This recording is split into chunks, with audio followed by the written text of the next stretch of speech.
नमस्कार मित्रांनो, आज आम्ही वाचणार आहोत अध्याय 3 कर्मयोग. अर्जुन म्हणाला, हे जनार्दन, हे केशव, बुद्धी सकाम कर्मापेक्षा श्रेष्ठ आहे असे जर तुम्हाला वाटते तर तुम्ही मला या घोर युद्धात नियुक्त होण्याचा आग्रह का करीत आहात?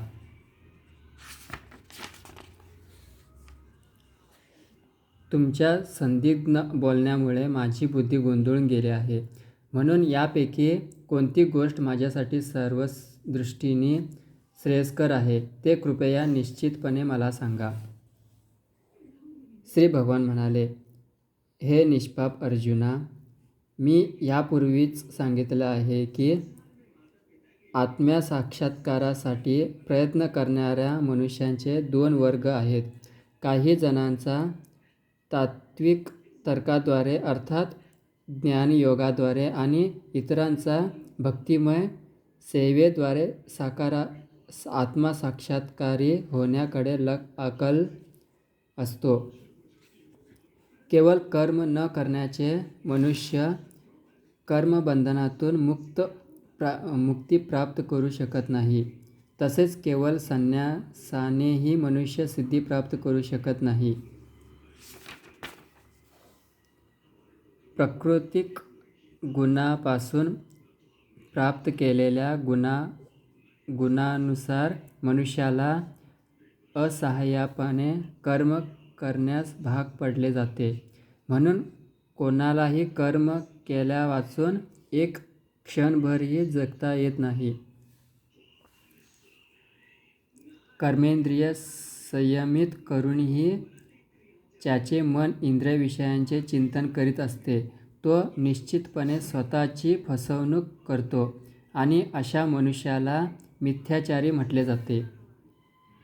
या उलट जर एखादा प्रामाणिक मनुष्य मनाद्वारे इंद्रियांना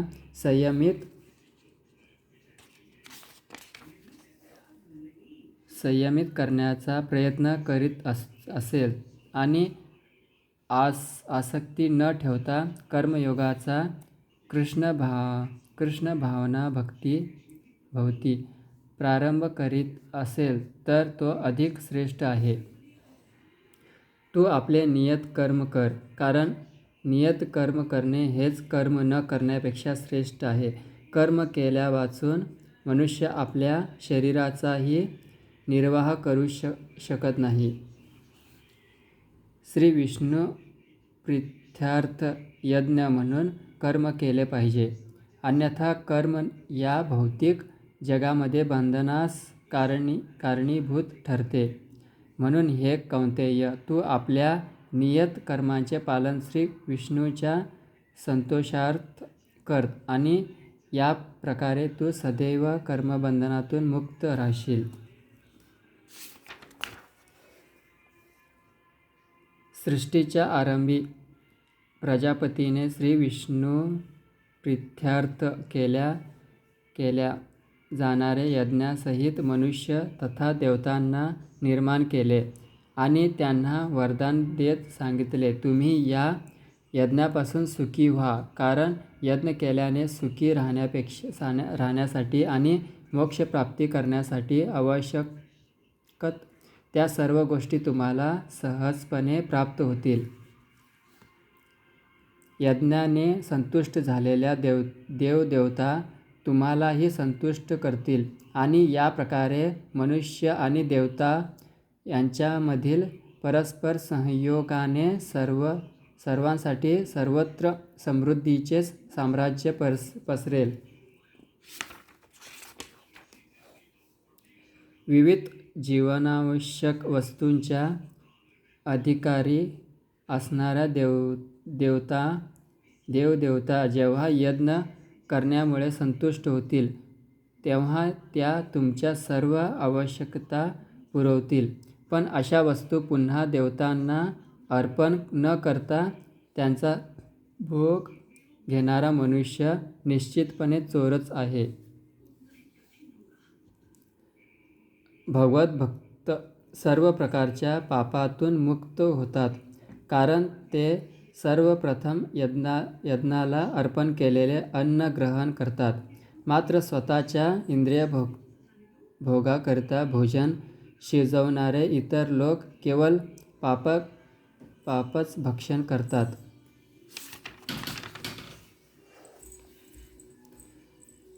सर्व प्राणी मात्र अन्नधान्यावर जगतात, जे जेवणापासून उत्पन्न होते. पाऊस यज्ञापासून उत्पन्न होतो आणि यज्ञ विहित कर्मापासून होतो. वेदामध्ये नियत कर्मे सांगण्यात आली आहे आणि वेद साक्षात पुरुषोत्तम श्री भगवान यांच्यापासून प्रकट झाले आहेत. म्हणून सर्वव्यापी ब्रह्मतत्व आहे. यज्ञकर्मात शाश्वतरित्या स्थित झाले आहे.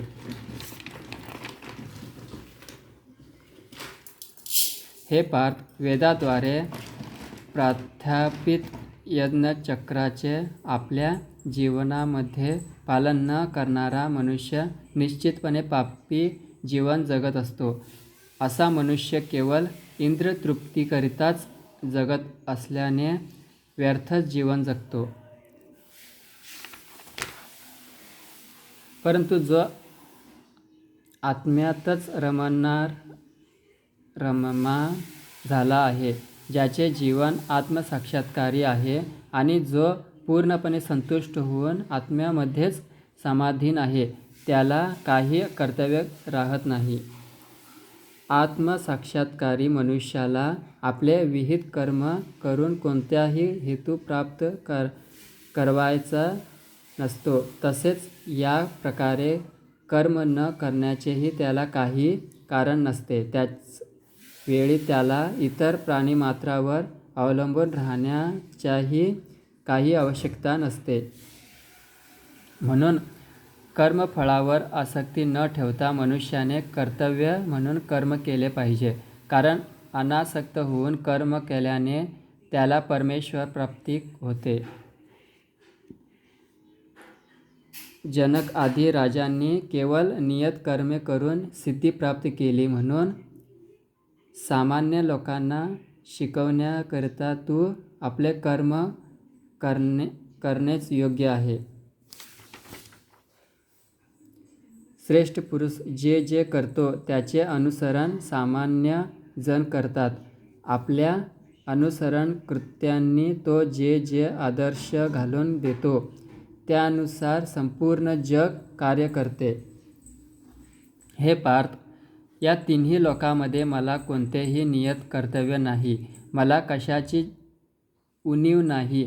तसेच मला काही प्राप्त करायची आवश्यकताही नाही आणि तरीसुद्धा मी नियत कर्माचे आचरण करतो. कारण जर मी नियत कर्मांचे पालन काळजीपूर्वक केले नाही तर हे पार्थ, सर्व लोक निश्चितच माझ्या मार्गाचे अनुसरण करतील. मी नियत कर्म केले नाही तर हे सर्व ग्रहलोक नष्ट होऊन जातील. अनावश्यक लोकसंख्या उत्पन्न करण्यास मीच कारणभूत होईन आणि त्यामुळे सर्व प्राणिमात्रांच्या शांततेचा मीच विनाशक होईन.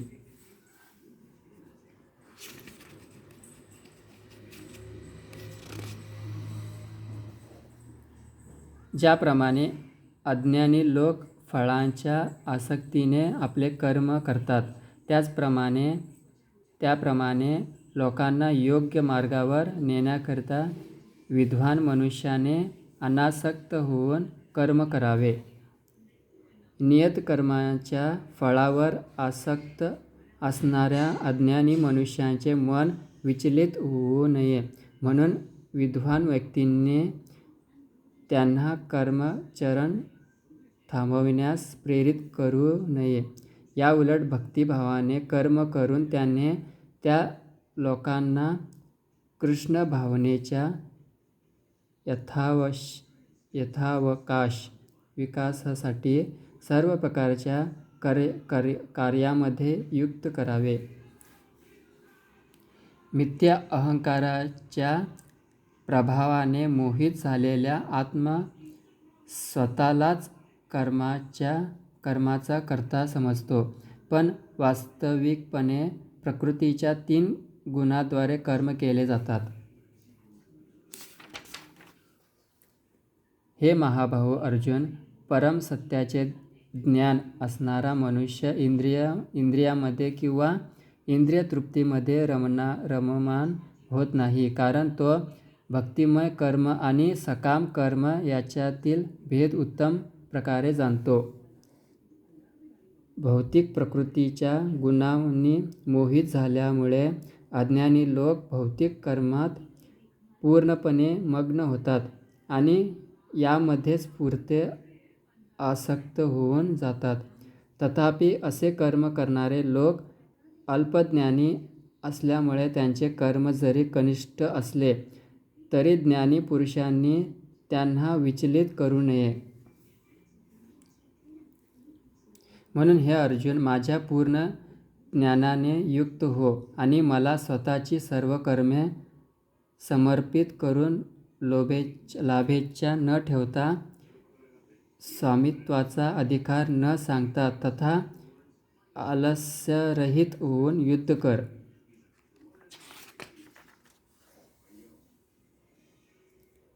जे काही माझ्या आदेशानुसार आपले कर्म करतात आणि या उद्देशांचे द्वेषरहित होऊन श्रद्धेने अनुसरण करतात, ते सकाम कर्माच्या बंधनातून मुक्त होतात.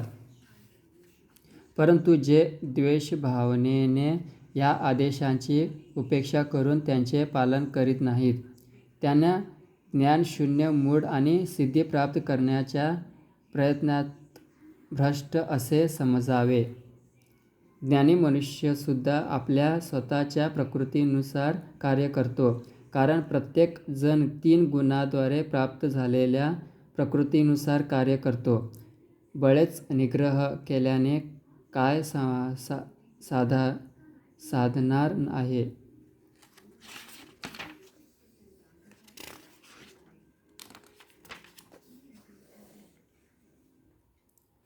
इंद्रिय आणि इंद्रियविषय यांच्याशी संबंधित आसक्ती आणि विरक्ती यांना नियंत्रित करण्यासाठी नियम आहेत. मनुष्याने अशा आसक्ती आणि विरक्तीने प्रभावित होऊ नये, कारण आत्मसाक्षात्काराच्या मार्गात ते अडथळेच आहेत. मनुष्याने इतरांच्या कर्मांचे उत्तम रीतीने पालन करण्यापेक्षा स्वतःच्या नियत कर्मांचे दोषयुक्त असलेले तरी पालन करणे अधिकच श्रेयस्कर आहे. स्वतःचे कर्म करताना जरी एखाद्याचा विनाश झाला तरी दुसऱ्याचे कर्म करण्यापेक्षा ते श्रेयस्कर आहे, कारण दुसऱ्याच्या मार्गाचे अनुसरण करणे भयावह असते.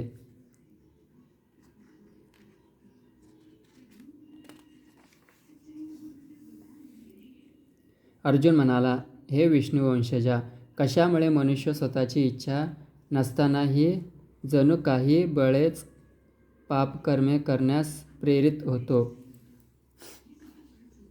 श्री भगवान म्हणाले, हे अर्जुन, रजोगुणाच्या संपर्कातून उत्पन्न झालेला हा काम आहे आणि नंतर तो क्रोधामध्ये रूपांतरित होतो.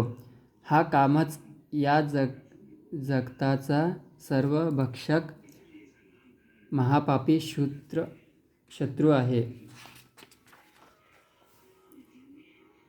ज्याप्रमाणे धुराने अग्नी, धुळीने आरसा आणि वाऱ्याने गर्भ वेष्टीला जातो, ज्याप्रमाणे जीव या कामाद्वारे विविध प्रमाणात आच्छादिला जातो, याप्रमाणे ज्ञानी जीवाची शुद्धी चेतना त्याच्या कामरूपी नित्य शत्रूद्वारा आच्छादिला जातो. काम कधीच संतुष्ट होत नाही आणि तो अग्नीप्रमाणे जळत नसतो.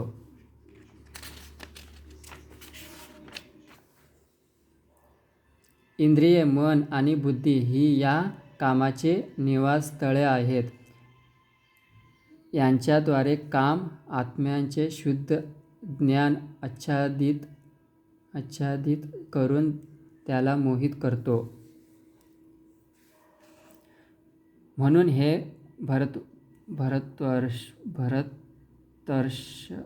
अर्जुन, इंद्रियांचे नियमन करून पापाच्या या महान प्रतीकाचा काम प्रारंभीच निग्रह कर आणि आत्मसाक्षात्काराच्या ज्ञानाचा विनाश करणाऱ्या या कामाचा वध कर.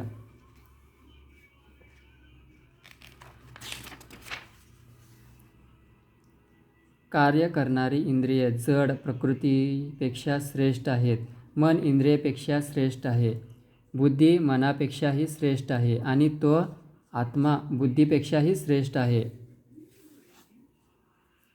याप्रमाणे आपण स्वतः भौतिक इंद्रिये, मन आणि बुद्धी यांच्यापेक्षा श्रेष्ठ आहोत असे जाणून हे महाबाहो अर्जुन, मनुष्याने विचारपूर्वक आध्यात्मिक बुद्धीद्वारे कृष्ण भावना मनाला स्थिर केला पाहिजे आणि याप्रमाणे आध्यात्मिक शक्तीद्वारे या कर्मरूपी अतृप्त शून्यावर विजय प्राप्त केला पाहिजे.